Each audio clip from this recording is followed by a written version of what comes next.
Beaucoup apprécié. J'ai beaucoup apprécié le travail de M. Mandel. Il a été remarquable. J'aime beaucoup ce travail-là. Oui. Ce matin, également, sur la fécondation et les problèmes féminins vus à travers l'écart solilunaire, j'ai trouvé que ça avait également beaucoup d'intérêt. Voilà. Mais je voulais parler de l'exercice consistant à faire de la biographie astrologique. Oui, c'est un exercice qui est à la fois facile et difficile, je suppose. Je pense que quand même, si on admet que l'œuvre est le reflet de la personnalité de l'auteur, il doit y avoir, on doit pouvoir trouver quelque part des similitudes, des affinités avec le thème natal. Le thème natal se traduit dans l'œuvre, qu'on le veuille ou non, c'est une projection.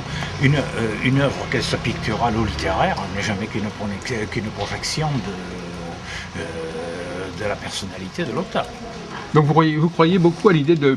Vous croyez que le thème astral détermine notre personnalité, notre inspiration? Détermine, je ne suis pas d'accord sur le mot déterminer. Je pense qu'à travers le thème astral, on voit la personnalité. Et je pense qu'on voit les nœuds de la vie, de l'existence. Quand on a un carré angulaire, je pense qu'on sera obligé de le vivre. Oui. Vous ne pensez pas que la formation de la personnalité, c'est quelque chose qui n'est pas un peu fortuit quand même? Quoi donc? La formation d'une personnalité, ce n'est pas fortuit? Ce n'est pas lié à tout un ensemble de facteurs plus ou moins irrationnels? Oui, mais je pense que l'ascendant, le maître d'ascendant, en signe, les planètes ascendants, le soleil, la lune, Mercure, permettent de déterminer la personnalité quand même. Hein, ça donne des indications, et quand on analyse de très nombreux thèmes, on voit qu'il y a quand même des correspondances. C'était indiscutable, ne serait-ce que pour Proust ou Yourcenar, comme elle l'a montré tout à l'heure.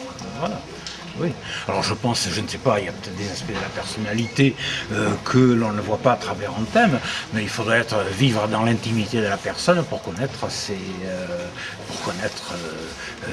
qui ne peut pas être distingué par le thème natal.